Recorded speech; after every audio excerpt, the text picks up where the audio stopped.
I've been working in this field, pretty much full time for over a decade, and I would say I'm more excited than I ever been about the potential for a future where communication and resolution programs that are highly functioning are really the norm, not the exception.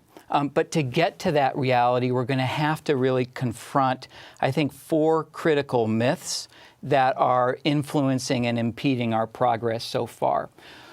One myth is that communication and resolution programs are mostly about disclosing and offering compensation following serious medical errors.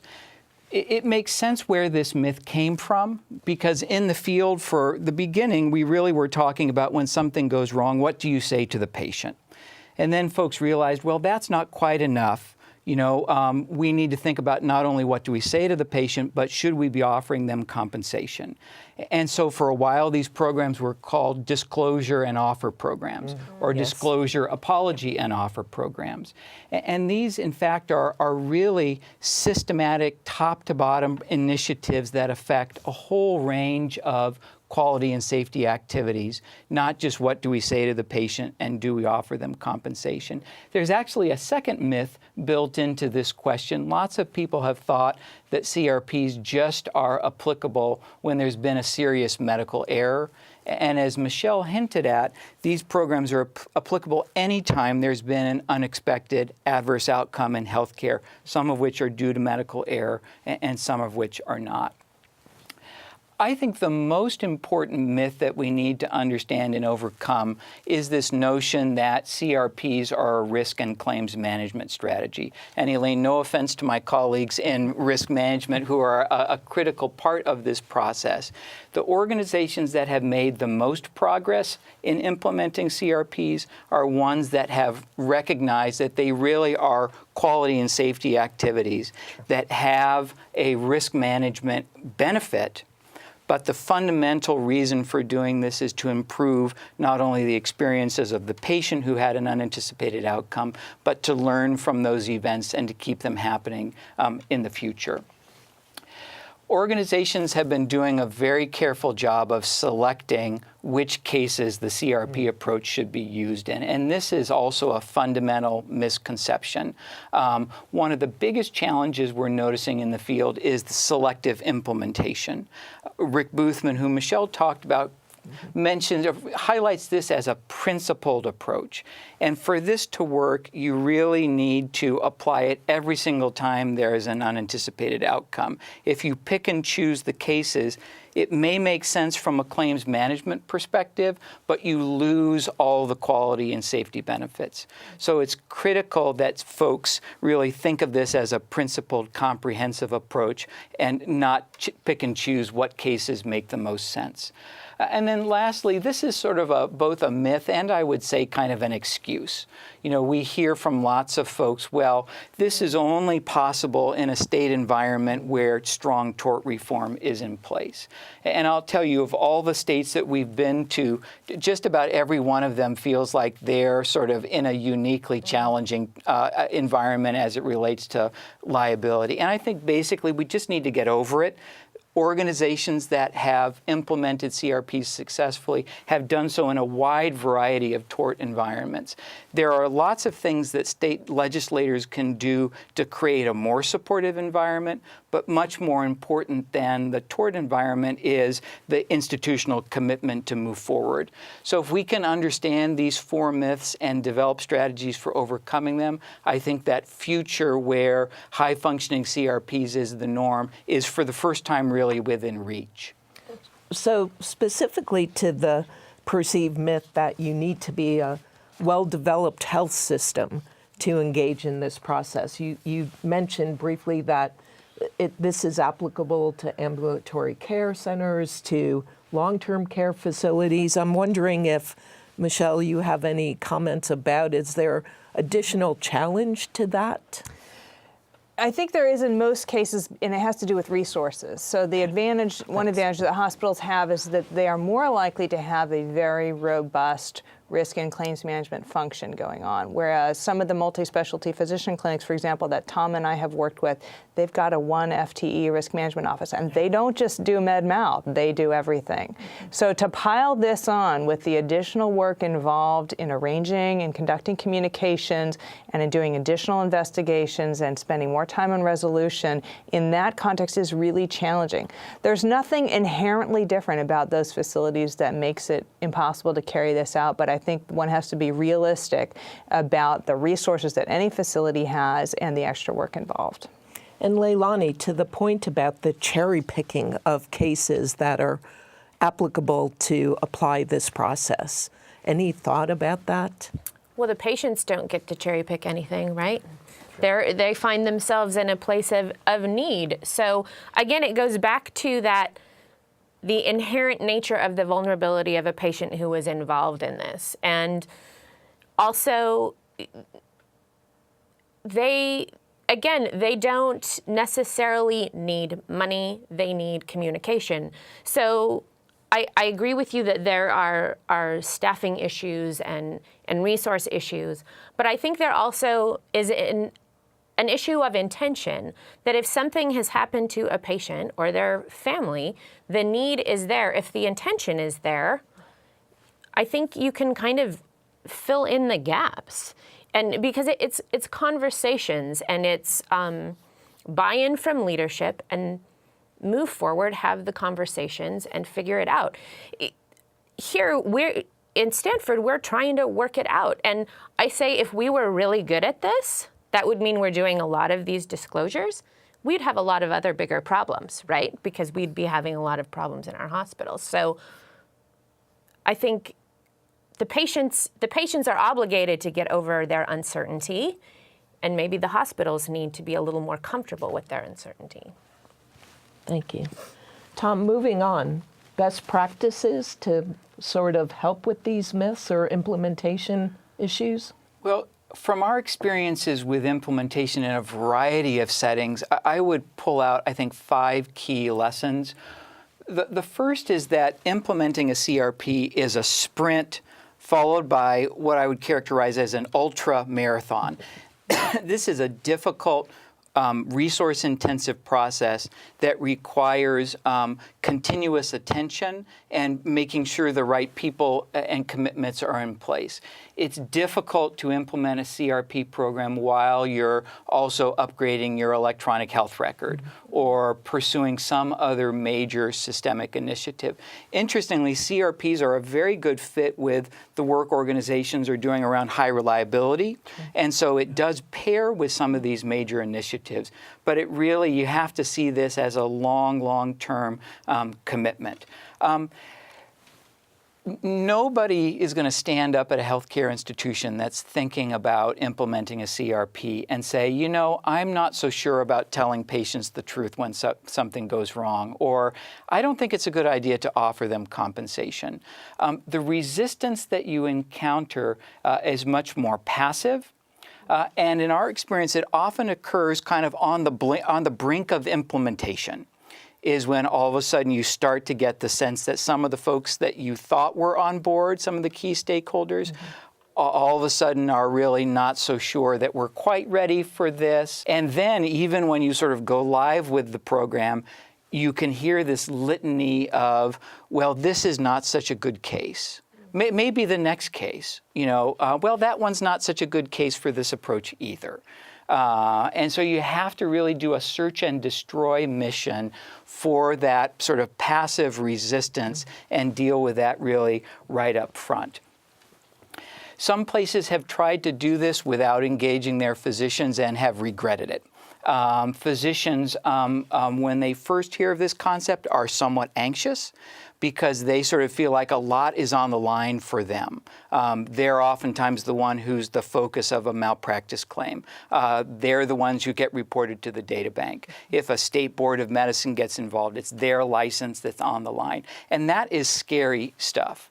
But the way forward is not around the physicians, but rather to really engage with them. And fortunately, when physicians really learn how this approach works and the benefits, they become the strongest supporters. But they need to be involved in this process really from the beginning. And just like you can't cherry pick the cases, you can't just do a little bit of CRP. You can't say, well, let's just focus on the communication with the patient. Or maybe we'll improve the way we do offers of compensation. It has to start with improved adverse event reporting, communication with the patient and family, adverse event analysis using human factors, resolution, quality improvement, care for the caregiver. The whole sort of spectrum needs to be happening simultaneously. The good news, and we'll talk about these in a few minutes, though, is that there are resources that are becoming available that can help organizations figure out how do we jump in and do it in a way that can work at our institution. In follow-up to that, we often hear from colleagues, we have a full-blown disclosure program. Does that alone make a CRP? It doesn't. That's just maybe a third of the battle, but it's a really good start. So if you have a pre-existing culture of disclosure, we have found it seems much more likely that you will succeed in creating the surrounding culture to support explanation after investigation and ultimately some type of resolution. And Leilani, to the conversations we often have where you're like, do something if you can't develop an entire, enterprise-wide program. What other elements would be critical? As Tom mentioned, physicians, participation, other things. So when my son died, that was 10 years ago, there was one person who was the person who consistently was speaking to me. I would send her an email and she would answer. I would call her and she would answer. And at that time, I had no idea that that was so remarkable. And now I see that that was a very remarkable thing. But the whole program did not exist at that time. The need, however, was there. So I think we can get really caught up in the thought that this is an ultra marathon, and I agree. However, sometimes doing the short sprint is where we have to get started. So what concerns me in these lessons learned is if we think we need to be immediately training for the ultra marathon, it's kind of hard to just pull on your shoes and tie them up and get started. And I would encourage anyone to just get started and use those resources, because doing nothing, I don't think it's working. I agree with Leilani, although I would say one of the most common things that we hear when we present these concepts to organizations is, oh, we already do this. Mm-hmm. Yeah. And what they mean is they would like to be doing this, or they've done it in one or two cases in the last year. But it really is recognition of this as a systematic approach. Once they see that, I think their face gets a little sad and they realize, oh, we're actually really not doing this. And that's the first step towards beginning that journey. The tools that we're going to talk about in a minute include tools to help organizations assess their readiness to move forward in different areas and to really systematically look at the gaps that they have and then help them fill those. Let's move to those resources, Tom, because I know that's of interest to the audience for sure. The Agency for Healthcare Research and Quality, which is a part of the Health and Human Services that funds a lot of work in this area, is in the midst of a project to develop a large toolkit that's called CANDOR. CANDOR stands for Communication and Optimal Resolution. Several of us are involved in creating and testing that toolkit at 14 hospitals across the country. That will be coming online sometime this fall, and I think that will really be a wonderful set of resources to help organizations figure out, how do I put my shoes on and take some practical next steps. Macrame, which is a Massachusetts alliance around communication and resolution programs, has really been doing a lot of nice work to collect some of the tools that they've developed and put them on their website, which is listed on the screen here. That's a great place for people to go right now for resources and tools for moving forward in this area. And then I'm leading, along with many others in the country, a collaborative for accountability after medical injury, which is really trying to do three primary things: identify and disseminate best practices, really think through how do we create a supportive local and state and federal policy environment for these programs, and then thinking about, well, where are the innovations? How do we take these ideas and really help move them forward? So there are lots and lots of tools that are available. And, the evidence base is starting to emerge. But one of the things we're hoping that organizations that partner in this work are going to be willing to do is to start to share their data more. Perhaps we could create a registry or some way to pool data from multiple organizations to really start to understand what are some of the experiences, what are the predictors of the CRP process going well or going poorly. It would help identify those best practices, and I think it would help strengthen the case that this is sort of really should be an expectation that every organization and delivery system has a communication and resolution program in place. Tom, you mentioned local, state, and federal policy on this topic. Michelle, Tom, any comments about what's evolving? Are there going to be public policy motivations to develop CRPs, or what are we looking at?